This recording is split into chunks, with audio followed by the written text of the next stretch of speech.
Are you strong enough to fight the demons, the vampires, and the forces of darkness? Do you keep up with the latest fashion while executing killer martial arts? And do you quip witty one-liners while stabbing a creature of the night through the heart with a stake? If you answered yes to any of these questions, then congratulations. You are an official member of the Scoobies. So for those of you who are not familiar, that means we're going to be discussing Buffy the Vampire Slayer. And don't worry, dear listeners, we'll make you a Scooby by the end of the episode. Trust us, we will. It's going to happen. But this is Systematic Geekology. We are the Priests of the Geeks. And I am one of your hosts, Nick Polk, and I am here with the really, really, really good-looking Christian Ashley. How are you, All right. Christian? Feeling pretty good. It's a nice compliment. I'll take it. Yeah. I had Zoolander on the brain, and so I was like, "What's more to life than being really, really, really ridiculously good-looking?" Another fantastic, great movie. Fantastic movie. Also, we'll get into this later, but it's a bittersweet moment. It's my last episode as a host on Systematic Geekology. I've had a great time.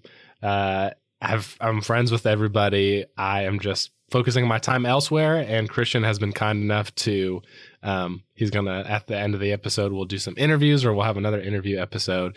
It's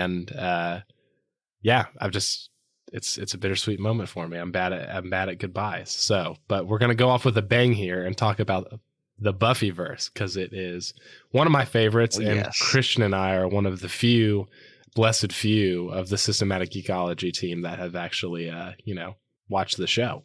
So, yeah, we're part of the elect there, the Buffyverse elect. So, Christian, before we dive into Buffy, what you been nerding out on?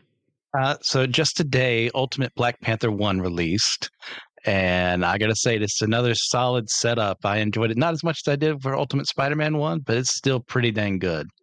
Now, this is a comic run, I'm guessing, correct? Yes. Okay. So all right. So has it got you itching for a more, even if it's maybe not as good as Ultimate Spider-Man 1? It's got me itching for more. I like what Hickman has done with making this new universe, to make a new Ultimate Universe, and with the other writers and artists working with him. Super cool. Yeah, recently I've also kind of been in the Marvel world. I watched Echo when it was released, and so it just amazing. Bringing in Wilson Fisk back, just love that character. And I was like, okay, now Daredevil is another season's coming out. So I just binged the crap out of the first season of the original Daredevil that was on Netflix, and now it's on Disney Plus. And it's just, probably haven't watched it since maybe season 2 of The Punisher came out. So this is years now, probably at least 5 years. And it is just peak television, just so good. Everything about it. I was glad to relive it. So I'm going to dive in and do season 2 and 3, and then do The Punisher. We'll see if I get into the other Defenders. Yes. Yeah, I'll probably skip Iron Fist, but I really love Luke Cage. Oh, it's so good. Jessica Jones had a good start. I don't think I ever watched the last season of that, but I do enjoy it overall, even parts of Iron Fist. Oh, yeah, there are parts of Iron Fist. I think I probably liked the Iron Fist alone, the standalone season. I probably like the middle and the end probably better. I think the beginning is kind of weird for me. But I also really like East Asian culture and like martial arts, and you mix in a little East Asian mystical religion into your superpowers. I'm going to be a little sold. I'm going to be a little sold. Oh yeah. Yeah. Oh, and real quick, Brian Edward Hill is the writer of Ultimate Black Panther, not Hickman. Oh, nice. Look at us at Systematic Geekology, getting the stuff right, getting our footnotes, our citations correct, as true nerds do. Cool.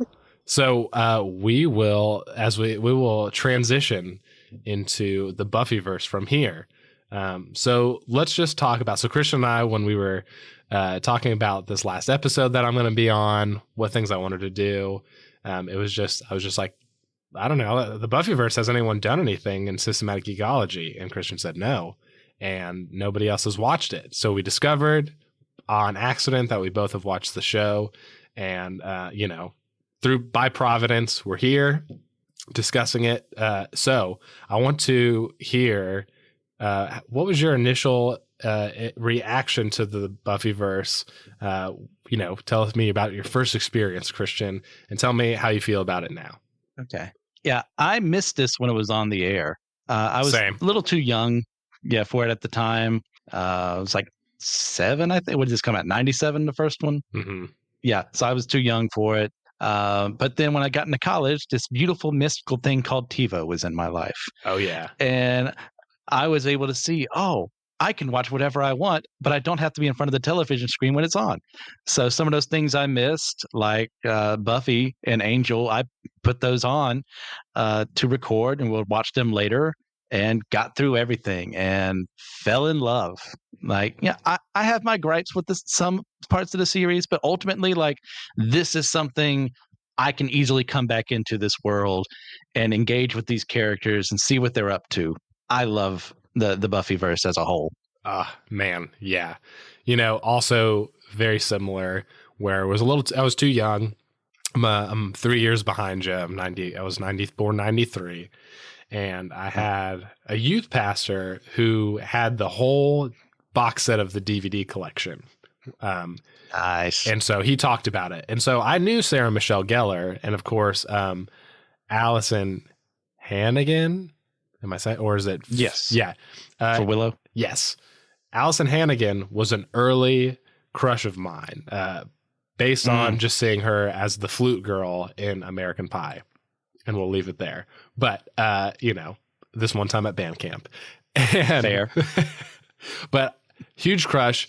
And I had, so anyway, my youth pastor loved it. And during COVID, lots of stuff was being released on streaming services. People are trying to find what to watch. And my wife had just binged all of the X-Files. And I saw that Amazon Prime had added Buffy. And I was like, yo, I got to try it. I mean, what have I got to lose? Watch the first episode and instantly in love. The 90s nostalgia, the acting, it just hit this thing in my brain that I loved. And my wife was like, I don't really care to watch it. You go ahead. And I was in bed. We were in bed, and I was watching the second episode, and we finished it. And she was like, "Can we go back and watch the first episode?" And so we did, and then we just went through Buffy, went through Angel, and now when we make dinner or come home, generally we've got X-Files or Buffy the Vampire Slayer on in the background while we're doing our meal prep. So yeah. Nice. Man. Yeah, it's one of those shows that makes you feel like when I've watched it now and when I revisit it, it makes me feel like I was there at the beginning, even though I was most definitely not. Yeah. So I'll give you a little lore for anybody who is not familiar with Buffy. If you need a little lure to maybe wet your whistle, I'll give you a little summary here. So here's the origin of the show. So Buffy the Vampire Slayer was first released as an extremely corny 1992 film. I mean, that's how I would characterize it. It's very corny, very campy. Pretty much. Which the show is campy too and can be corny, but it's just done in such a better way, I guess. Well, that's what happens when executives don't mess with your script. Oh, that's true. I forgot that they took it in a different direction than he wanted to the film, that is. Yeah. Whedon was not very happy. I think he even left the set at one point in time. Understandably so. Which, man. Yeah. I'm just glad that it turned out better, folks, because the movie did not. Yes. It did relatively well. So I'll get there. But so although the movie was super corny, it went in a different direction, not great. It had a crazy cast for the time. I mean, you got Donald Sutherland, you got Christy Swanson, Hilary Swank, David Arquette, Paul Rubens, a couple more, like early on in a lot of these folks' careers, started with this movie, or obviously not Donald Sutherland, but other people. And it's just crazy. And it was moderately successful at the box office, but it was not. It was received with mixed reviews, and it was not remembered well. But the WB picked up the rights in 1997 to create a show, and Joss Whedon had, I think, most control. Had a big team of writers. Was able to just move forward and make it to what we know and love today. So, Christian, after I gave you all of this information that you already know, and listeners, hopefully that was helpful. What does this say about questionably mediocre works of art and second chances, or adaptations or revisions? Like, what do you think? There's hope. I mean, the first movie, the only movie really, is fine. I mean, it's not something I'm going to be like, yes, I'm going to put this into DVDs and I'm going to watch it again. Or like if it was on TV and I had nothing else to watch, I wouldn't be offended by watching it. Yeah. The show, on the other hand, is like proof that, hey, we had a solid concept here, but let's actually flesh it out, unfortunately on a TV budget, but that's what it is, and see how things go. And it proved to be a mega success, especially in those days of the 90s and early 2000s of seeing this young girl, that typical one of the things Whedon wanted to do was, all those horror movies we watched early on, or the slasher films, that'd always be that petite blonde and she would just get massacred by the monster. Well, they took the idea, what if I just reverse that and have her be the one the monster is afraid of? And it makes sense within the series. That doesn't make a lot of sense in real life, but through magical shenanigans, we can have that work here. Oh yeah. I watched that movie for the first time with my sister. My younger sister's a huge horror nerd, and when I was watching Buffy, I texted my sister and I was like, "Hey, have you watched this show?" And she was like, "Where have you been?" I watched this show 10 years ago, and I was like, "All right, fine." And so I went home and she had the movie. So I went home for Christmas, watched it, enjoyed it for what it was glad that I was kind of in that level of fandom where I'm like, I see the origins, I'm seeing the cast, I nerd out a little bit, and then trace the story back to the show and its success. But I'm kind of right there with you. I especially with over the years how many writers and actors say how just tough Hollywood is, and just how it's so difficult to get any sort of creative control or trust to do anything risky. And it usually comes at the cost of something really meaningful and would actually have made studios more money anyway. But it's cool that any industry, but creative, I feel like comes down to relationships, and people who have relationships with people and know their worth and know the stories, and take a risk on people who love what they're doing and know what they're doing. I think of Peter Jackson with The Lord of the Rings. He went to a bunch of studios. They were kind of like, man, too much money, make this one movie, 2 movies. And the guy from Wingnut or New Line Cinema, I can't remember which guy it was, but I guess the latter. The latter. Okay. And he ended up meeting with the CEO or one of those guys, one of the head honchos. And the guy was like, well, you seem pretty passionate about it. Here's more money for 3 movies, and he trusted him. And now it's over $1 billion enterprise that's still going on. So yes. I think I'll make some other Lord of the Rings, connections between that and Buffy, but yeah.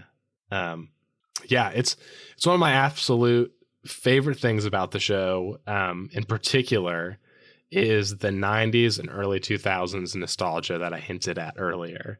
Obviously when it was released, it was current and not nostalgic, but nonetheless, very much of its time. Oh, 100%. And especially going back to it, as a way later, years after the show was complete, you know. Yeah, so many young actors, technology and fashions that we grew up with, you know, that we were familiar with, even if we were watching kids movies like Big Fat Liar and you know, Snow Day and Nickelodeon originals like that. I don't know if you were you a Nickelodeon guy or Disney guy? I wasn't a Nickelodeon kid, but I did see those movies. Okay. Just through the ether, you know, other kids like, hey, we got to watch this together. It's like, yeah, sure. I'm along for the ride. Okay. I you know, I think about Disney. I was a big Hilary Duff fan, and I had Casper Meets Wendy, which was a Disney kid original, and just so Agent Cody Banks. Sorry, I'm going on. I'm Oh gosh, yes. Come on, Frankie Muniz as a freaking James Bond teenager, the dream. It's perfectly ridiculous, and I love it. Yeah.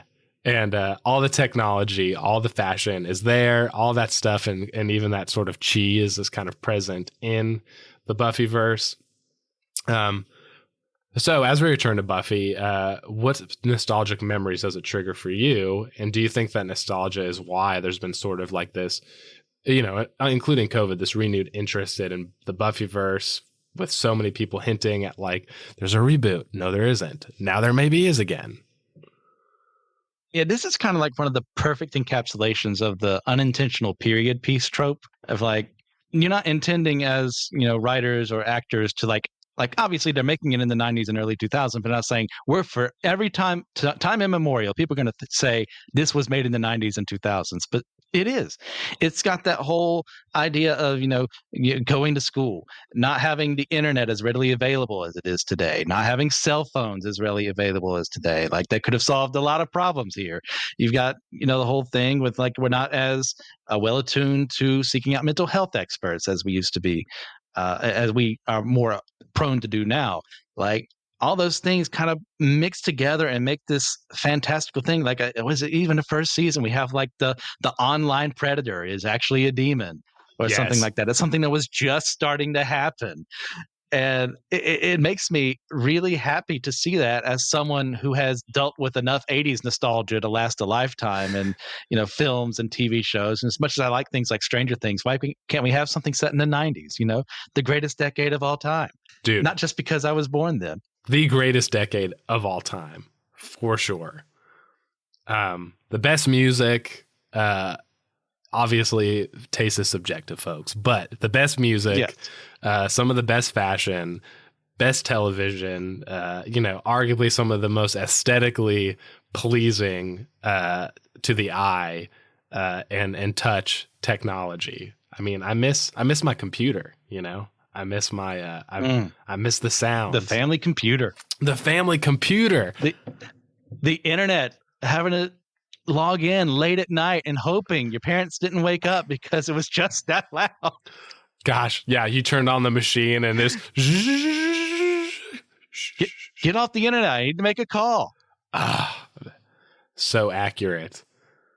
It never stopped, y'all. It really didn't. You'd think it would be like 9:30 or 10:30 on a weeknight before school, and inevitably, your mom or dad would just be like, "Yeah, like you said, get off. I got to make a phone call." Dang, really? I'm trying to aim my 7th grade crush, Mom. Okay. Man, there was so many times when I would try to muffle the sound late at night because I wanted to get on those Dragon Ball websites that just popped up so I could see what everyone's power levels were. Yes. Okay, can we talk? Okay, also, total sidebar, but like the 90s websites for like Cartoon Network, for very specific like fan clubs for bands, for the Wild West. Oh my gosh. Of the internet. You'd go to like the DBZ website and like the menu items would be like, oh, you have to click, you know, Goku's arm, and once you click it, he shoots an energy beam and it takes you to the next to the next page, you know, and then you're moving your mouse around and you're like, oh wait, why is Shinron's mouth moving? Click. Oh my gosh, I'm learning about the history of Shinron right now. It was just awesome. Everything on the internet's so minimalist and streamlined, y'all, and Christian and I are officially old because it's just not like the good old days, y'all. It's just not. It's true. Yeah. The nostalgia. I think that, and I'm a high school English teacher, and I think your point about the accessibility to technology and connection that we have now, it's hard to like, even for us who experience it, it's hard to re-access what it was like, even in our age when it was like our parents didn't have as much accessibility. And then, of course, going forward, each generation has this kind of more complex availability when it comes to technology. But I was talking to kids about, I have one class, they do their work and they're like, Mr. Polk, tell us a story when you were a kid, And I told them about how I was trying to talk to a girl, totally embarrassed myself, and never talked to her again. And they were like, why didn't you message her? And I was like, y'all, at that time, I had a phone and I couldn't get her number unless I asked somebody, and I didn't see her at school really. And I said, if I really wanted to message her, I would have to go on MySpace. I would have to take the time and search through mutuals top 8s and hope that eventually that she has a MySpace, and take the risk of shooting my shot through a pseudo creepy message as a 9th grade boy, and they just like, it blew, just the fact that you were like, oh yeah, you had to go on the internet physically and search for people that way. They were like, that's crazy. I'm like, I don't know what to tell y'all. Yeah. That wasn't that long ago. No. I mean, feels like it, but it wasn't. Yeah. I mean, even it was like that even like 15 years ago. We're not even talking about 20 years ago. 15 years ago, it was like that. Yeah. It was just starting. Facebook and all that was just starting to do a little more seamless connection between like contacts and iOS systems and things like that, So, yeah. So, and I think COVID was a big contributor too, to that renewed interest, similar with Avatar: The Last Airbender, as we've talked about in the past. Yes. Yeah. It also kind of helps too. It's inevitable that eventually a generation is going to look back and, oh, what did they like back then? And see, it's like, not every generation has fallen in love with, like, say, like the Twilight Zone. Right. But like every 30 years on the dot, there's like a remake. Yes. It's so true. And even like I remember, you just go back. And I'm somebody who loves the Twilight Zone, the original. And my wife and I have been through the whole thing. And I've watched it, grew up watching it with my Nana and Papa growing up too. And, good stuff, no matter how old it is. Oh, yes. It's good. I saw a quote today. I don't remember who it was from, some filmmaker or something.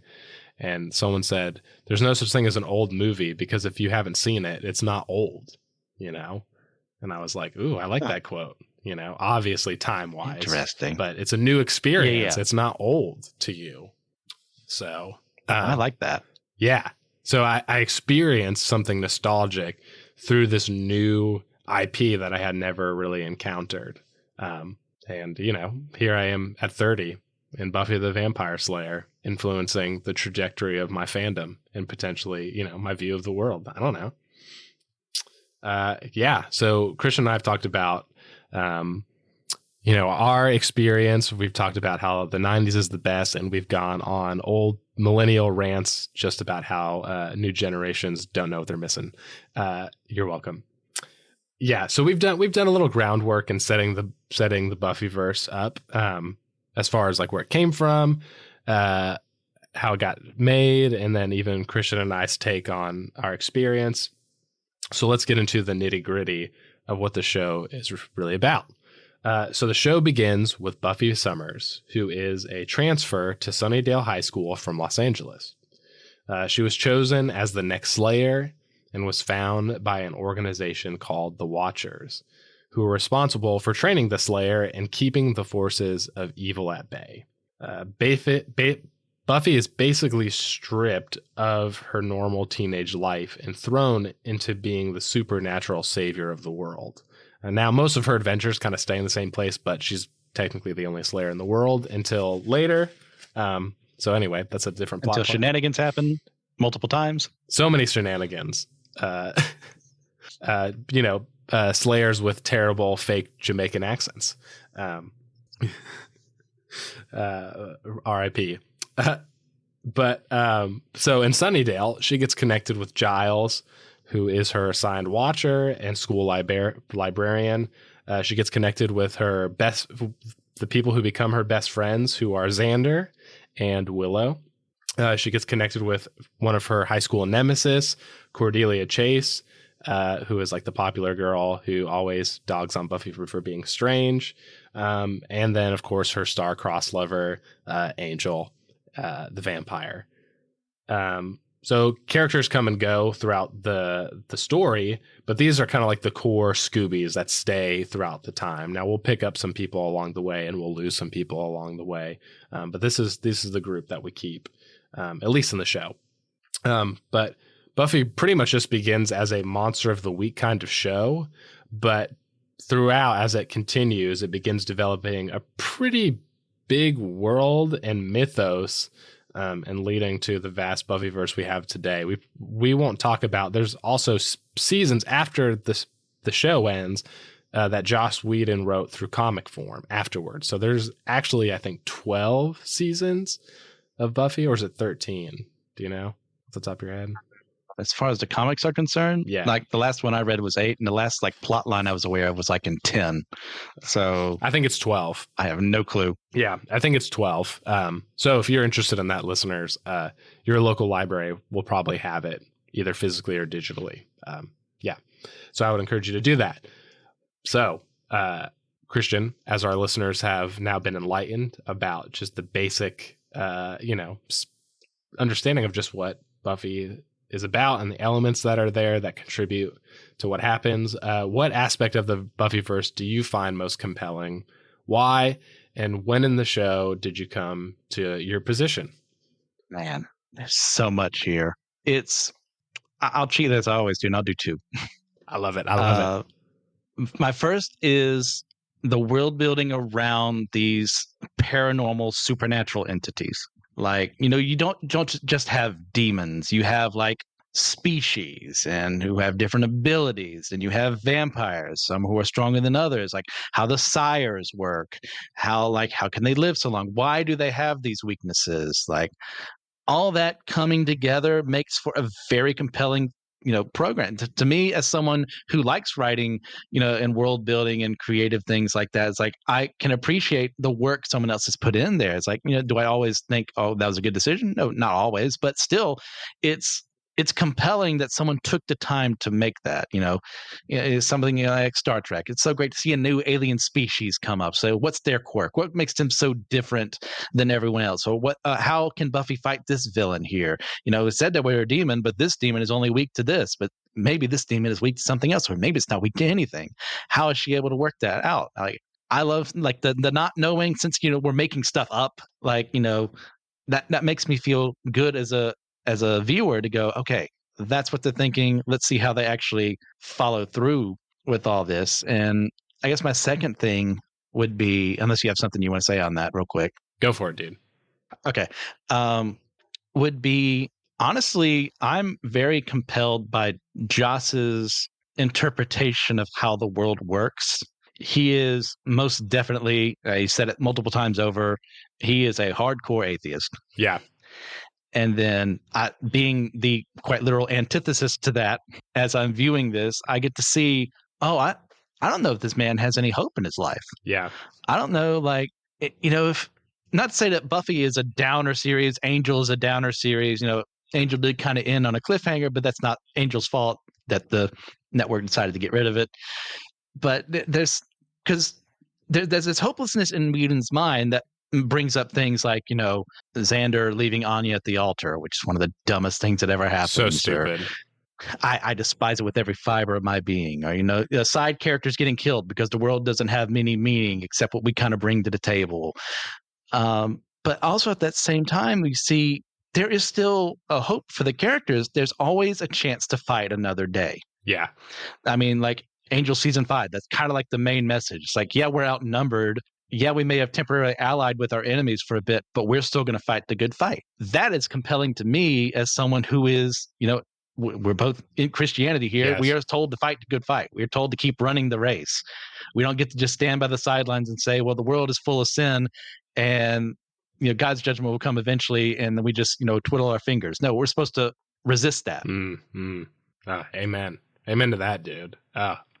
I just love to, because I wanted to get your perspective, and I'm glad you did, because I know you're a writer yourself, and so to get as you kind of analyze just what they're doing and how they're trying to along with the world building as they're doing this episode by episode, the world building, we get to like experience the rules of the universe and these new things through the characters, right? And they do it really well. And there's so many different aspects of the show where they bring in different elements and tropes that are executed well for the most part. Even there's mystery box that shows up here and there, and the payoff is usually pretty good in each season. There's some things we could debate there, and then even what you're talking about with there's hopelessness with Joss Whedon being like an atheist, and he's very much, I think, articulated like being kind of like an existentialist nihilist to a certain degree as well.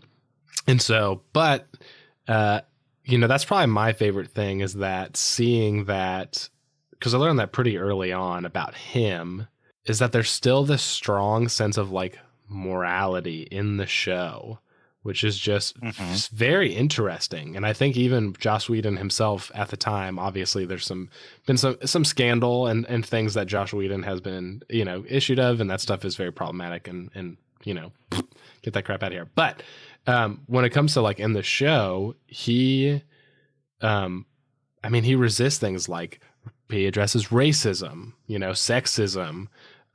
He talks about, which we'll get into this way later, but I'm actually getting ahead of myself. But also I think my favorite thing, I'll go to this. So a Tolkien connection is that, so there's if you're interested, listeners, there's a free open access Tolkien journal called the Journal of Tolkien Research. And they actually did a special issue about Joss Whedon and the works of Joss Whedon. And somebody actually takes Tolkien's morals and his world building and his literary theories, that's basically rooted in kind of classical Christianity, based in morals and how Christ basically calls us to express ourselves in Christ's likeness. And he says we do that through making really good art and resisting evil and doing good things. And we see that throughout Lord of the Rings, if you're familiar with that. And Joss Whedon does something similar. And someone actually wrote a paper comparing, basically they have the same, Joss Whedon and Tolkien's characters, as you pointed out, have the same motivation to fight the good fight, even when it seems like there's no way you can win. And it's just so interesting that Tolkien, who is just this devoted Catholic, very traditional Christian, and then Joss Whedon, this very secular, existentialist, nihilist, atheist, and they come to like the same, at least, conclusion about how we are to act towards evil and our responsibility as people, which is just so fascinating.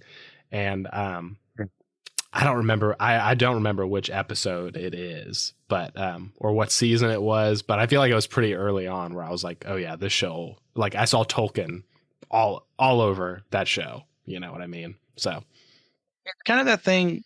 Have you ever watched Seven? The movie? Oh yeah. Yeah.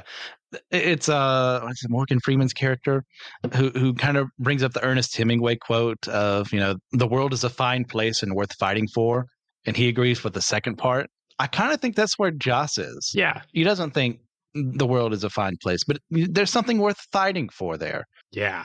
Yeah. Which is interesting, because I think one of the biggest things that struck me, one of the episodes, is when they are successful in bringing Buffy back after the original season that they thought was going to end.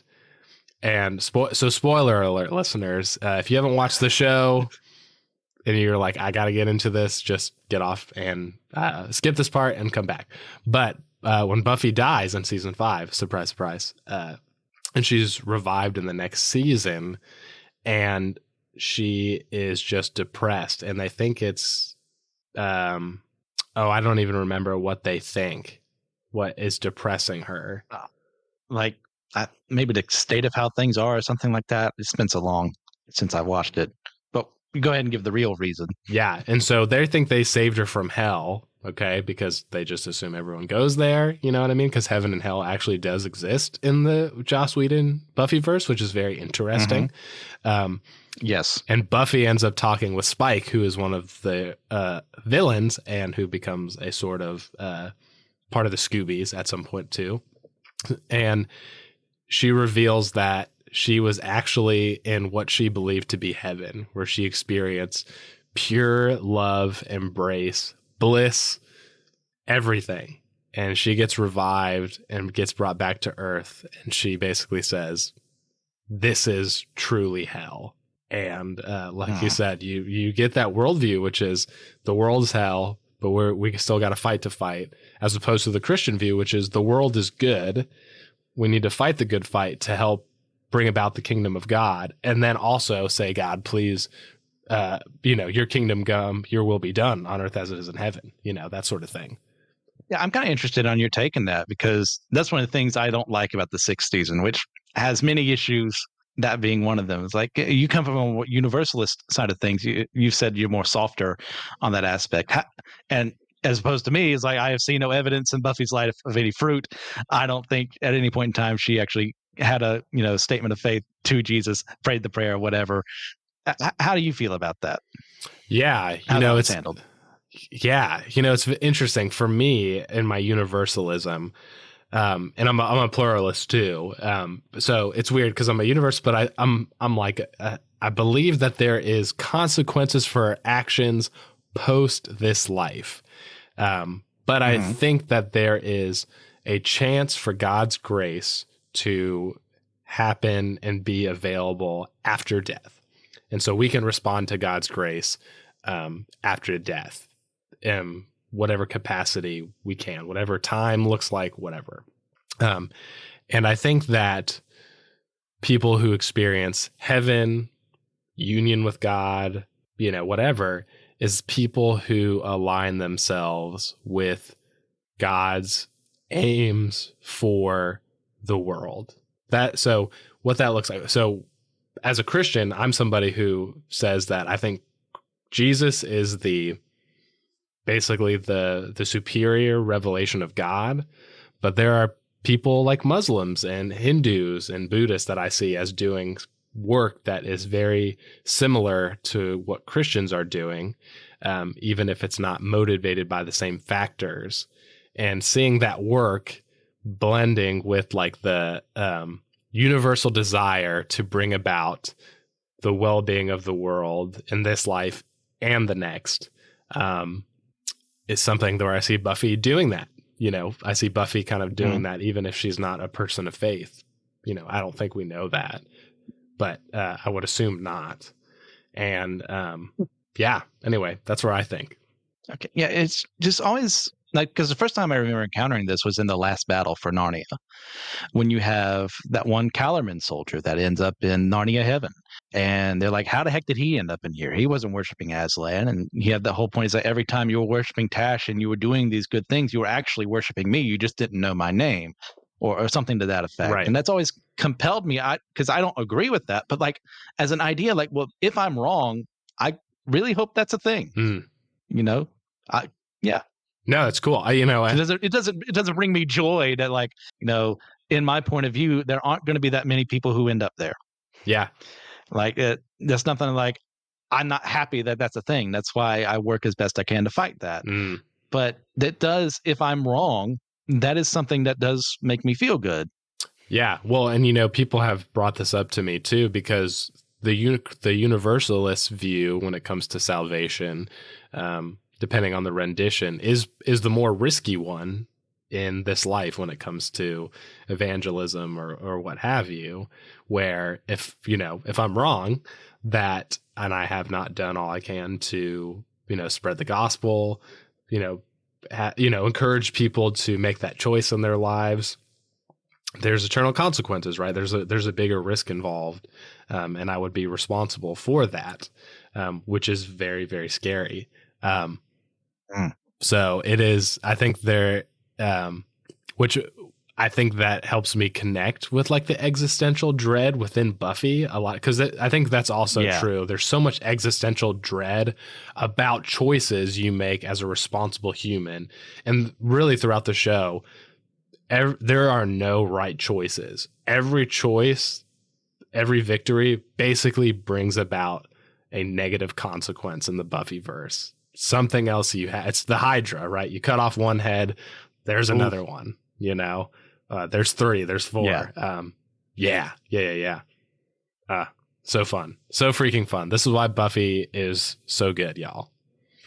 Yeah. So Christian, as far as the show goes, what is your favorite season and why?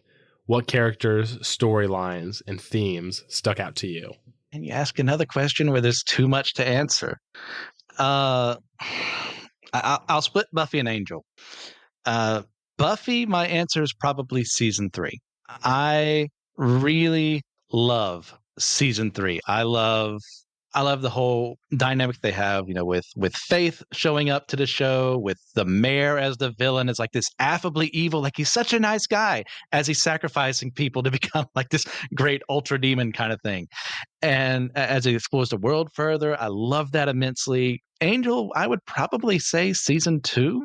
Angel's the one I've rewatched the least, so my memory isn't as good, but I do love the exploration more we get of Lauren's character, of going to Pylea and seeing how his demon groups are a bunch of sticks in the mud, and he just wants to sing. He just wants to be that guy, to bring people happiness. I love Lauren so much. He's probably my favorite character in Angel. But as far as favorite characters for Buffy, that's going to be a hard one because there's just so many. Yeah, you have 7 seasons.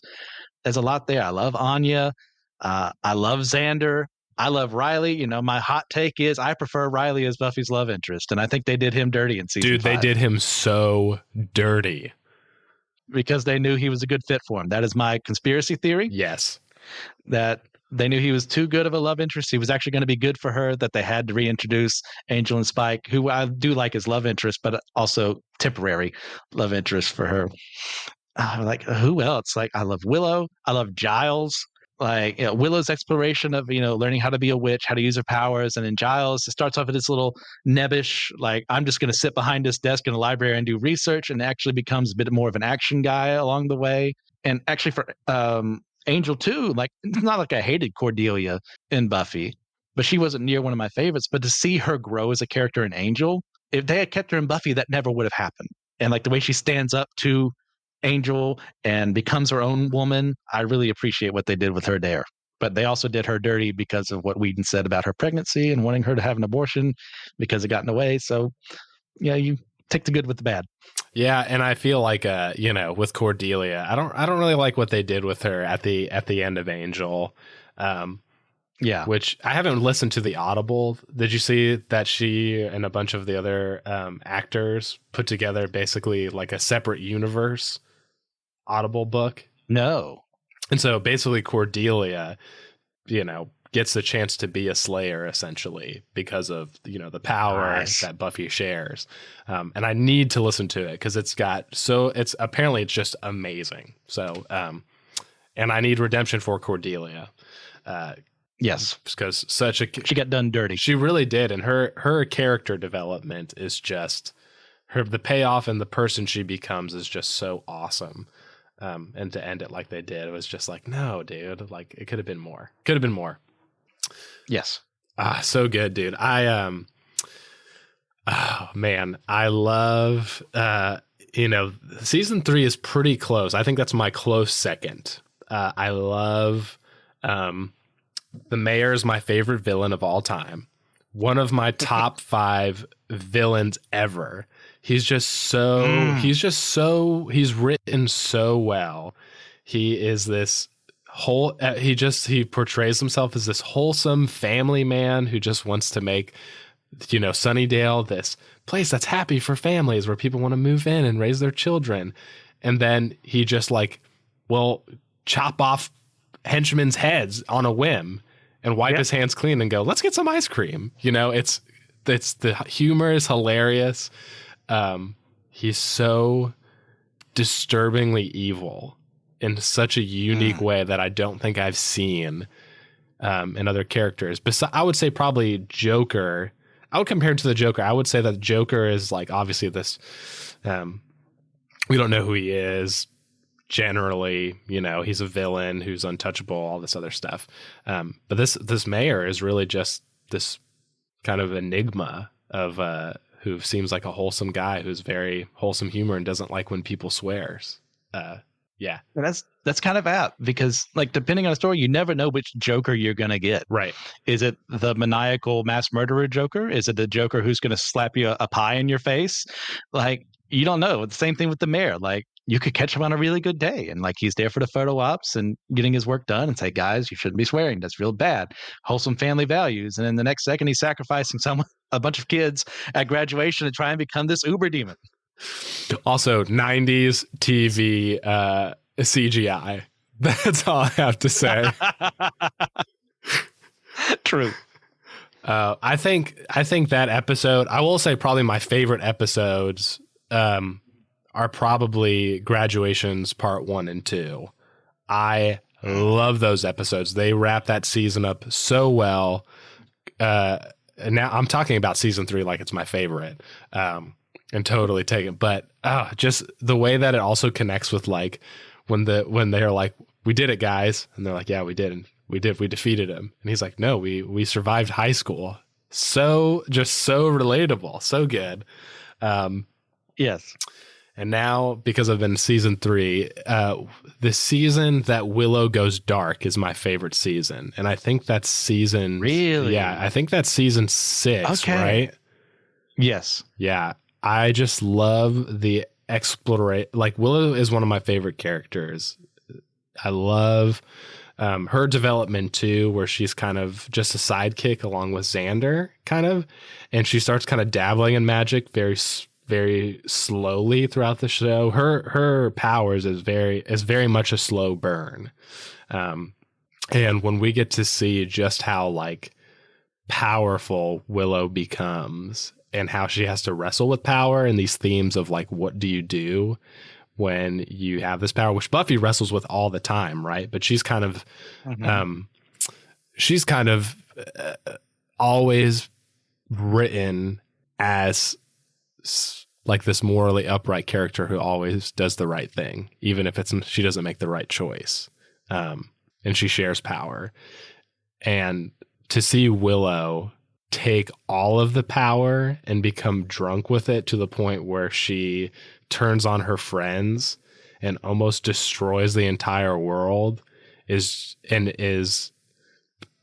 saved by the love of her friends. And of course, there's the trope of like friendship, conquers all or whatever. But it's done. It's written in such a cool way. And the season where Giles comes back and he's got the powers, and there, unfortunately, there's no like cool action scene. But when you just see Willow just get hit with a beam of magic, and Giles comes back, and you're just like, yes. Yeah. Yeah. And Giles is my favorite character throughout the entire show. Oh, excellent choice. Yeah, I'm surprised to hear you say 6 because I know a lot of people that's like one of their worst. And in my opinion, I don't know if it's the worst, but it's one of the most inconsistent seasons. Which, once again, coming back from what they thought would be the finale. So they're kind of scrambling things together. So that I can show a little grace towards. But, you get the whole, Buffy coming back to life. I was in heaven. The musical episode, totally worth it. That's a great one. Absolutely. You have Giles leaving because I think Anthony Stewart Head was doing something in England, filming something else for a bit. Him coming back was great. That scene where Buffy's telling him all the bad things that happen in that season and the both of them just laughing at the absurdity of it all. Yes. I do love that a lot. I don't like how they kind of retcon magic to make Willow go dark. Sure. But I like the results of what happens, if that makes sense. Yeah.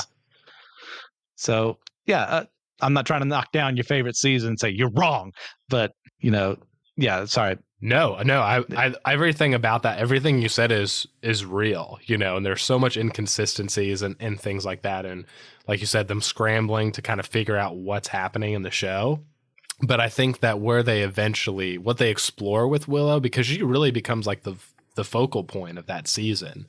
Um, Yes. and I think what the themes they explore and who she is, and just seeing her go dark is really cool to me. Like I love her transformation when she starts getting like the black veins and her eyes just turn like entirely black. So cool to me.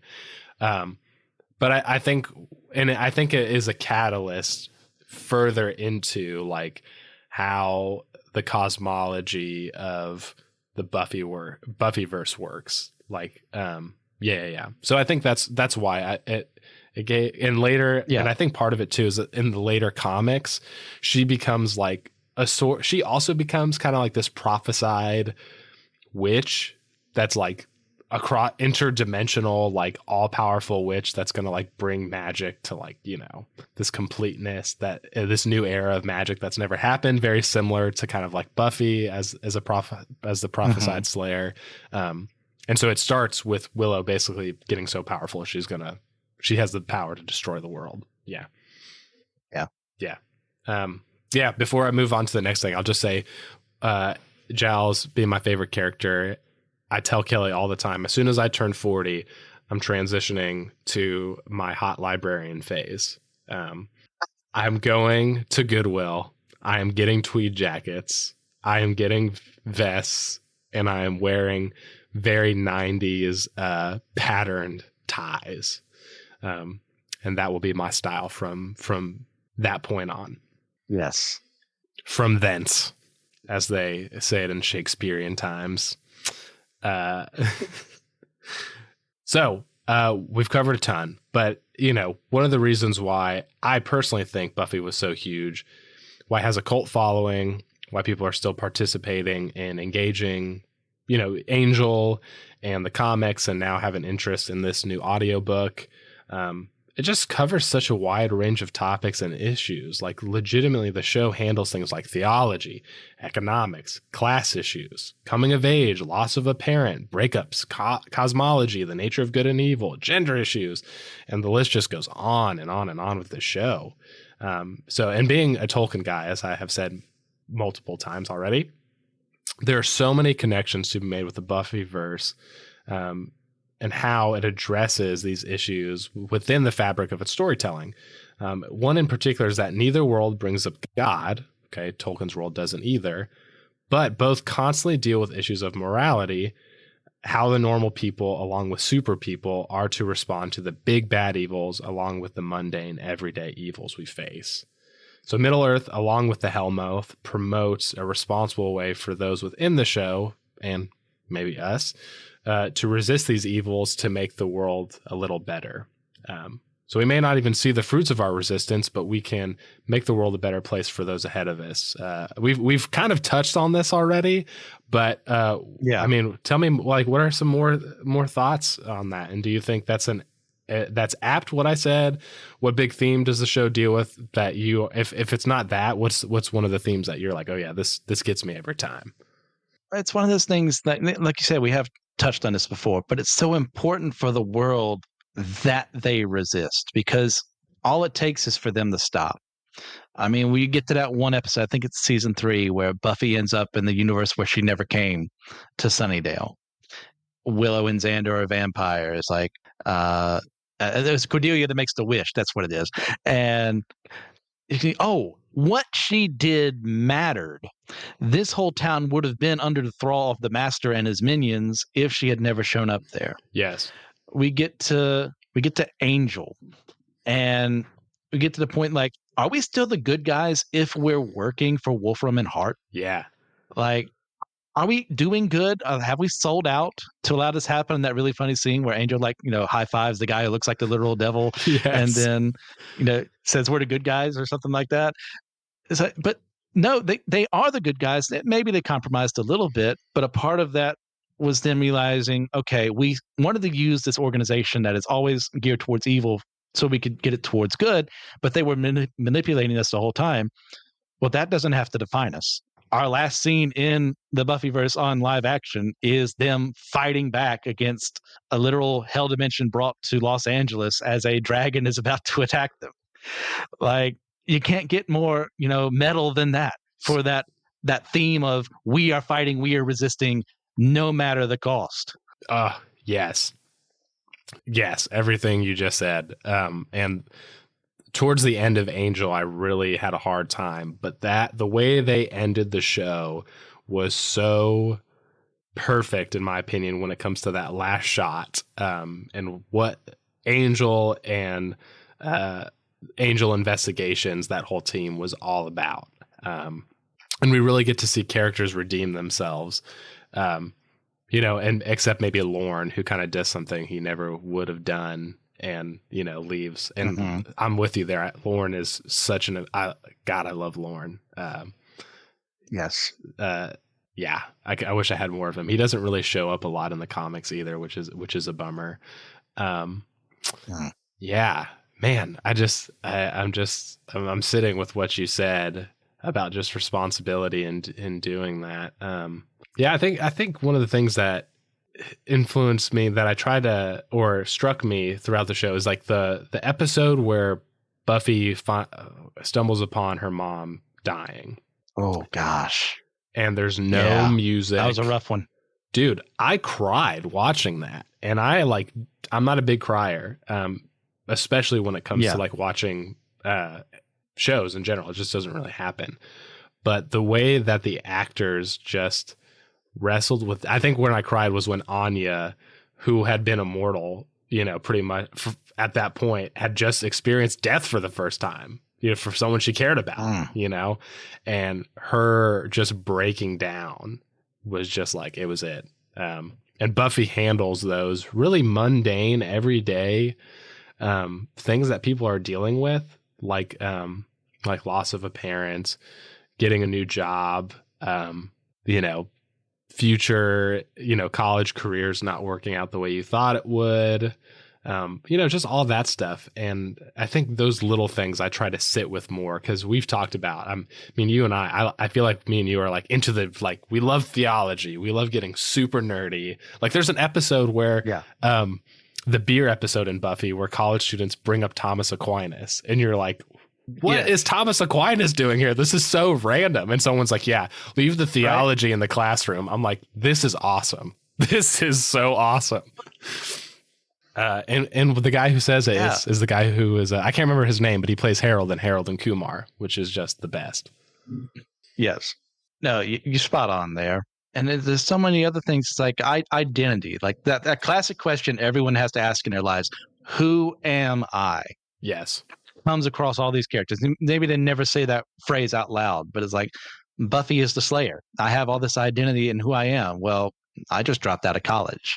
I have no life skills here. Like, how am I supposed to be in this world eventually, when her mother dies and she's taking care of Dawn, who is still a teenager, who didn't exist until she does, and you have Willow. Like, who am I as this person? Am I still the person I was season 1? Have I moved on? Is this magic my new thing? Like, who do I love now? Is it Oz? Is it Tara? Like, moving on from that. You got Xander's, like, as many, apparently other people don't like this episode as much as me, but the Zeppo, where he has that whole adventure while they're fighting some interdimensional attack from the other side of the Hellmouth or something, and he's stopping this thing on his own. It's like, hey, I don't have to be like them. I'm me. I bring something to the team. I'm not the one. I'm not the Slayer. I'm not the strategist. I'm Xander, and I'm cool with that. And then, of course, Angel, identity, huge thing there. How long has he been on this earth? Like, what does it mean to have a soul? What does it mean to not have a soul? I love how they explore that. I don't always agree with their, ending points, but like, I like that they wrestled with that idea. Yes. Oh man, that Xander episode is so good, because I'm with you, especially just how the team's like, yep, just stopped another apocalypse, just so just so nonchalantly. And like you said, Xander's like, I just conquered my little area of my life, and I'm accepting myself. It's so excellent. Yes. there's complex things with Xander, but I think that there are things that are really cool that I think young men could do well to watch Xander's growth as an adolescent to a young adult. There's like I said, besides him being kind of a perv sometimes, most of the time, him growing up is really, really reassuring and helpful to wrestle with those things, in my opinion. The Xander of episode 1, he's like enamored with Buffy, hitting on her because that's what he thinks guys should do, versus the one he becomes along the way. There's a huge difference. Like, you see that growth as time goes on. You're like, yes, you've got it. You're understanding some things here, man. I love it. Yeah. Well, and you've read season 8, so you see him basically become Nick Fury, So he goes pretty much. Yeah, and in the comic they make an explicit reference, and that's the one thing too about Buffy is that they make so many nerd references that are so niche. Where Xander's like flirting with one of the Slayers, and she's like, "Oh, you look like Nick Fury from comic, this issue number blah blah blah," and he's like, "Actually, it's on the right side, and the issue you're thinking of is actually XYZ." It's so good. Well, you even got two, like Will appreciate this one. When Whedon was writing Astonishing X-Men, Scott, Cyclops, last name is Summers, mentions he has a cousin who lives in California. No. The idea being that it's Buffy. That's crazy. I had no idea. Yeah, it's wild. There's which we could probably get into the amount of references and nerdy layers that it gets into, but we just put Buffy the Buffyverse through the ringer this episode, and it's been way too much fun. But before we wrap up, Christian, is there anything you want to discuss? Well, you answered what I was going to ask. Like, who do you prefer Buffy to have ended up with? I mean, because I'm on Team Riley. It's so tough. Because Angel, like, I don't approve of how they ended up in a relationship very early on, with the age difference being as huge as it was. As adults, I'm not as much caring about that. Season 8, that it worked really well enough as a couple. If you're not going to put Riley in the picture, Spike, I like that he did pursue the idea of getting his soul back because of his love for her. That's a really cool concept. Can there be good inside a person who doesn't have a soul? I like that, to want to seek to have a soul. But I'm Riley all the way. Yeah. I like it. I think Riley is the wholesome choice, the healthy choice. And I think we've kind of talked about when it comes to media, like in my own life, my wife is very wholesome. Like, I was a freaking doo-doo head growing up. My wife was valedictorian, became an accountant. Like, she did not do things she really wasn't supposed to generally, and was very good for my well-being and my soul. God placed her in my life, and it's been for the better. But with that said, when it comes to watching shows, I love the chaos. I love terrible relationships that are just toxic and dangerous, because I think it's very hot. It's one of those things. So Buffy and Spike are my ideal ship. And part of it is because Angel and Buffy, down with Angel and Buffy, absolutely terrible. It basically gives me Edward and Bella vibes, very similar. You're 200 years old. You're showing up in a high school girl's room. You're falling in love. Yes. It's strange. And then you're and then you're like emotionally distant, and you move away, and you just take Buffy along for a ride. And obviously they both have things to do. And they have complex things. So Buffy does that too. But Spike and Buffy come together of their own accord, even if it's toxic. And, I just think that that's where mine is. It's super hot and dangerous love. And Spike originally tried to kill Buffy, and then they reconciled and destroyed a house while making love. And so, you can't start up a relationship better off than that. True. That's all I got to say. True. Are you good to transition to the the interview? Oh, I'm super good to transition. Okay. So, listeners, much like we did last time, it's like, hey, when a host leaves the show, we want to be better about letting you guys know. And, we haven't always been perfect about this, but, we make sure there's no bad feelings between anyone here. Like Nick didn't do something behind the scenes and like how we had to let go of you because of that. He's not in any legal trouble. There's no murders being done in his name. He hasn't started a cult. Like, he's got a life, he's got a wife, he's got responsibilities that he has to get done that this takes away from. And this is for fun. Like, we're not making any money off of this. So it's how it goes. And you have people like me who have all the time in the world because I do nothing in my life except watch TV and play video games and work and go to school. Even though I do more, I'm just making fun of me. Like, it's easier for me to do that. So that's where we're at right now. So, Nick, there's a couple of questions. Since, like we mentioned, this is your last episode as a host, but not your last as a guest. I want to make sure that's prevalent. Nick will be back. Yes, indeed. When we call upon him, when we put the Nick signal in the sky, he will return to us. Ooh, yeah. Like, we'll put the, oh man, what would be a good one? What's the light that goodness gracious, Galadriel gives to Sam? Yeah, the light of Elendil. Yes, we'll have that. That'll be our beacon. Oh yes, I will absolutely come, and I will see a Arendelle star, the Silmaril on his brow in the sky, and I will ride Vingalot to the Systematic Geekology page. We'll look and see him with the riders of Rohan and Gandalf to assist us in our time of most need. Ooh. So, with all that in mind, like, where will you go from here, and where can people find and support you in those endeavors? Man, it's been super fun at Systematic Geekology, and I just want to say again, I'm very thankful for Christian. Christian and I feel like we've been on probably the most episodes together. I think maybe halfway, maybe Pang. That sounds about right. Pang is probably a close second. Yeah. Christian and I feel like we just jive really well. And Christian called me and he was like, "Hey, we got to do a send-off episode." And I was just very honored and have loved my time here. Just made some really good friends, who will continue to be, I hope, lifelong. And unfortunately, you were saying all these things and I was like, man, maybe I should start a cult. Like, that sounds like a better option than, actually doing things that are responsible. But unfortunately it's more mundane than that, listeners. But appreciate the opportunity too. So I write a Substack called Tolkien Pop, and I write on the intersections of Tolkien and pop culture. And I also do some book reviews and kind of do whatever I want on the side. But I try to do something at least, I've said twice a month, but it's really once a month, with trying to do twice.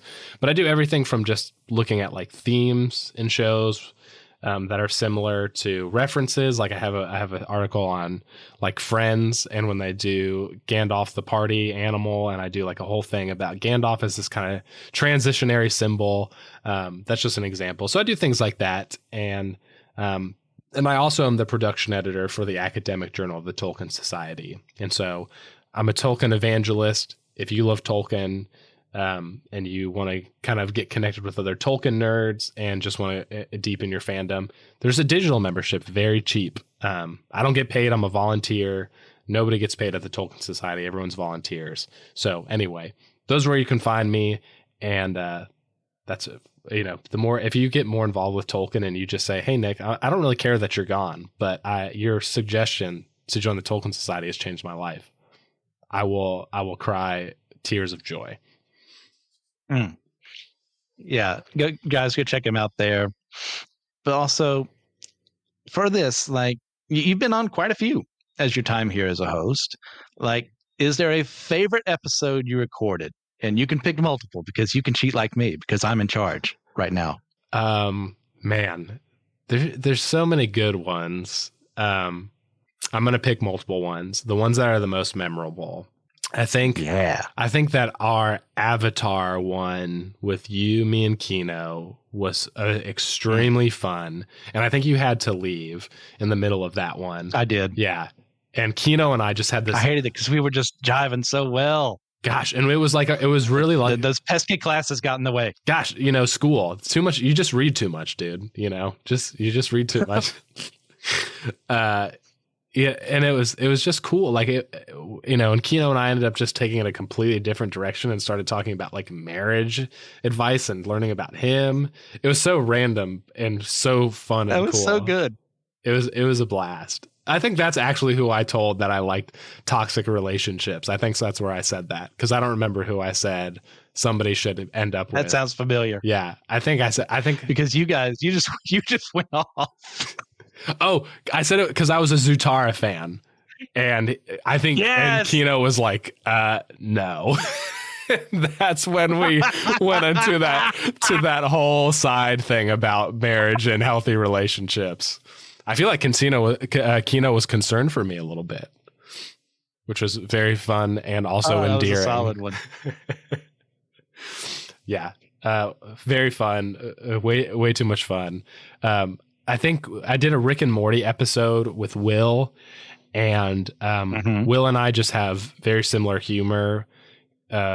We like Beavis and Butthead. We like South Park. Like we love King of the Hill. Like I feel like Will and I just like we're like, yeah, we get it, and had fun there. And then I think the last one that I am thinking of is a recent one with James on Rudolph. That was an excellent one. So yeah, fun. You guys had a great talk. Gosh, it was so fun. I did not anticipate Rudolph to go that way. Like I was like, oh, this will be kind of fun and jolly, and maybe we'll get deep. And that was the second episode James and I had ever been on together, and it was the first time him and I had just been on alone. And it was just so me and him just got like learned about each other and went deep on Rudolph, and it was just cool. It was cool. Yeah, so those are my top three. I don't know if they're top, but like the ones most memorable, I'll put it that way, were the My Hero overview episode we did with Pang and James at 6 a.m. my time, 5 a.m. your time. I forgot about and that. Listeners, I am not a morning person at all. That meant I had about 4 hours of sleep, maybe, at that point in time. Like I was so loopy, but like we were just having fun, and we had to stop because other people had to get to work. And I'm like, why couldn't we just keep going? That was a ton of fun. Let's say also the episode we did with TJ on One Punch Man. I enjoyed that immensely. Like, seeing your perspective versus, TJ and I being, manga and webcomic readers, and you being anime only, and like the divide there, and how we can geek out of the same thing. Like we have the secret Gnostic hidden knowledge over here of what actually happens. And we're trying to like not spoil things for you, but like, hey, you're right to think this way because you only have this information here. It's like, keep pressing on. I enjoyed that one immensely. Me too. And I think that our episodes is just that, especially getting into that. And like, I'm just a yes person when it comes to new experiences and new things. Like, I don't really like reality TV shows, but if I have a close friend who's like, dude, you gotta watch, I don't know, The Circle on Netflix. I'll be like, you know what? I don't care about that, but I'll watch it for you. And potentially might even be a nerd about it. But as somebody who's like anime and we like similar things, and I was like, I don't know about the second season of One Punch Man. And then you were like, you and TJ. And I'm like, now as friends who have that Gnostic secret knowledge, I'm planning on doing a dive into it. So the Systematic Geekology web of jewels is real. Excellent. It makes me happy. So next question, a little bit of a different one. Like, in your opinion, is there anything else from your time here that you would have done differently as a host? Like, it's just in general, like anything. Yeah, I think I'm very bad at when it comes to like regular personal communication and social media communication. And I think I would have just loved to spend a little more time on the Discord with everybody, or at least start a group message and kind of just, even if it was like, let's send each other nerd memes or something. I think that would have been fun to do. I think that maybe if that had happened, maybe gone into like I said, just and being more what's the word I'm looking for? Just aggressive in suggesting content and stuff that I care about and contributing to the SG catalog. Yeah. So I think it's the relational, and then I think the relationships, if I had approached it that way, maybe had produced more content and really just more times to hang out with everybody. I think that's good. As someone, I'm not the best at communication because I forget people exist, not because they don't matter to me, but because I'm still a baby. I suffer from object permanence really bad. Yeah, we've talked about our I don't even know if I'm ADHD, joking right? about that. Yeah, that may very well be a problem I have. I don't know. So I get it. So yeah, there's no perfect thing like me. I know I get too aggressive at times to say what I want to say. That I wait for someone to finish speaking, and it doesn't always necessarily correlate to what they just said. And I want to talk about what I want to, and I've had to stop myself. Like that's not good content. That's not very loving content. Like, hey, you have what you want to say what you want to say, but make sure you also acknowledge that other person. I haven't been perfect about that, but it's something I'm trying to be more mindful of. Just wait. So anyone out there is like, I didn't just throw that question at Nick. Well, I have no flaws myself. No, this is great. And I think there's plenty of those. I will say too that maybe because I've never felt that you have dominated and taken away my chance to speak in any episodes we've done. So at least with me, I feel like you are exemplifying, what Christ likeness on the internet looks like. So, all right, 10% success rate. I'll take it. All right, next up. If you can encourage the listeners to check out one fandom for the first time that we didn't mention today, what would it be and why should they get into it? I put a lot of thought into this because there's so many. Obviously, being systematic geekology, there are so many. And I don't want to do Tolkien because I already said what I want everyone to do. It's just, I don't need to be or what's the word? I don't even predictable like that. Which I'm fine with predictability, but I feel like there should be more. I think, and I think this is something we mentioned on a What's New podcast, but I think for those of you who can stomach it, South Park is worth getting into.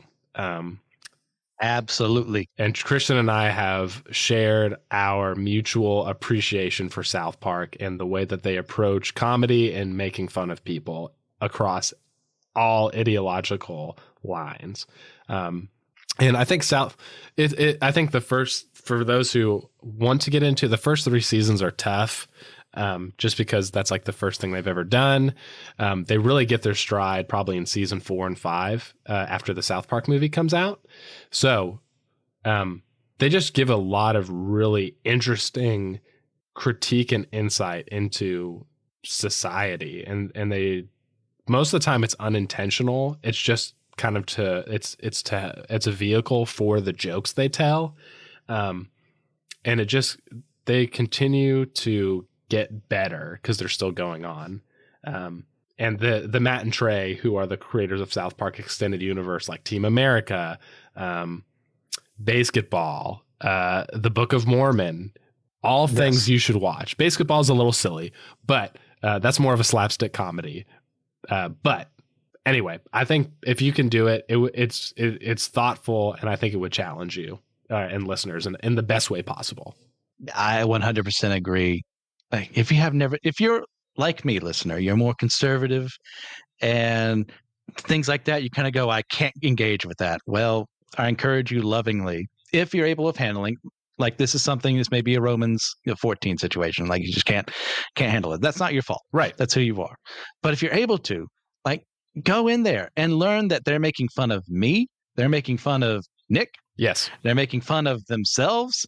Everyone is a target, not because they're mean and they don't like people, not because they're just spewing hate into the world, but because no one is above reproach. No one is above being made fun of, because guess what? We're humans. We do stupid things, and we do and say even more moronic things as time goes on. Those need to be parodied. Those need to be made fun of so we can be humble.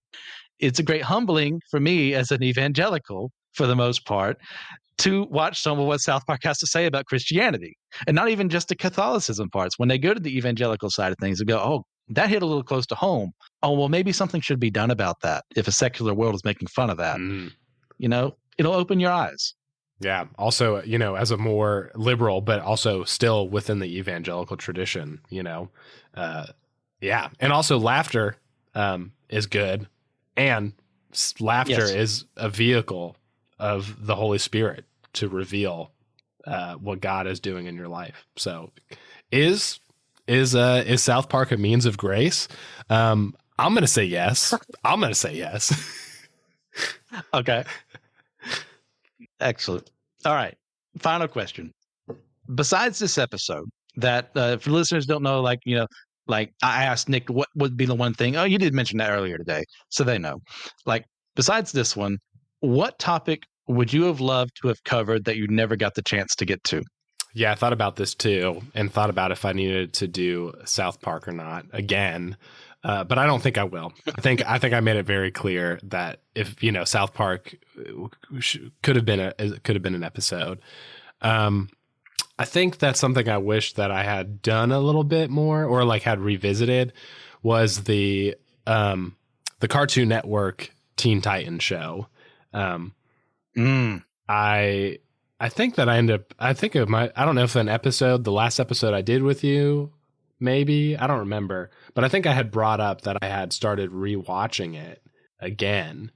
And the animation for the time and the themes that it deals with, the music, the voice acting, it's just so iconic, I think, and really set the stage for a lot of animation, action, superhero related things. And many of those voice actors are voice acting everything and doing like real acting, and are really shaping culture through television still.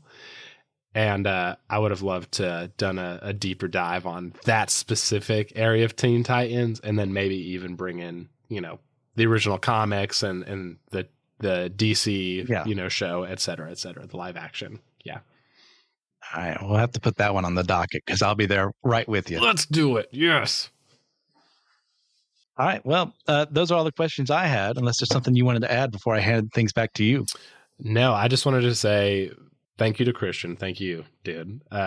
Thanks to Josh. Josh reached out to me, invited me to be a part of the team right after we hung out at Theology Beer Camp in 2022, and just got connected with awesome people, and would just, like I said, whenever the Nick signal happens, I will freaking be here. And I hope to actually, I'd love to feature some people who like to write on Tolkien Pop from Systematic Geekology as well. Anyway, so there's that. And I'm gonna miss doing these excuses to just be on the internet for an hour and a half nerding out with you, dude. Oh yeah, I'm gonna miss it too, Nick. But I mean, that's part of life. It's like, not like you're leaving forever, but life goes on. You're still my friend. Any chance we get to have this again, I'm game. Cowboys don't say goodbye. They say see you later. Absolutely. Stole that from Yellowstone. You're welcome, listeners. So, do you have any recommendations, Christian, before we go? Yeah. If you want a set of novels that are most definitely, as in like undeniably, like I was sort of like influenced by Buffy and Angel, check out the Dresden Files. Oh, I love this series so much. Like, even I have never listened to the audiobooks, but James Marsters, Spike himself, reads them. And it just adds some multiple layers from people I've talked to who've actually read those or listened to them with his voice. It's got magic, it's got vampires, it's got romance, it's got intrigue. There's everything in there. A ton of great world building too. Like, it's amazing. Like, check it out. I have been recommended Dresden Files by so many people. And it's just one of those things. It's on the list. And I didn't realize that it was inspired by Buffy and Angel, and that James Marsden's read the audiobooks. I freaking love James Marsden. So I need that in my life. I'm going to recommend a fantasy book that I ended up on my Amazon wish list, and someone bought it for me for Christmas, and I cannot find out for the life of me who recommended me this book. But it's a fantasy book by Susanna Clark called Mr. Norrell, wait. Is it Jonathan Norrell and Mr. Strange or something like that? I've only watched the BBC production, I think. There's a BBC production? What the heck? I think it's BBC. I thought it on Netflix at one point in time. I need it. That makes me so happy. It's Mr. Norrell and Jonathan Strange. Yeah. Very, very fun, very cool fantasy book. It's about 800 pages, so it's a big boy, but explores fantasy. It's very nerdy. There's footnotes. Highly recommend. Yeah. So listeners, as we come to the end here, as somebody who is terrible with goodbyes, but like I said, this is just see you later. If you liked our conversation, if you love Systematic Geekology and you want more, there's not enough for you. Go to Captivate, go to Patreon, give us some support. We would love to hang out with you on the internet, take your money, and give you more content. And, go to YouTube, check out the SG YouTube channel. Christian does a lot of good stuff on there. Connect with us on the interwebs through Systematic Geekology. We would just love to nerd out with you online. And you can also suggest future episode topics. So there's that. Be a part of creating the meaning. Remember, we are all a chosen people, a geekdom of priests. Smooches, listeners.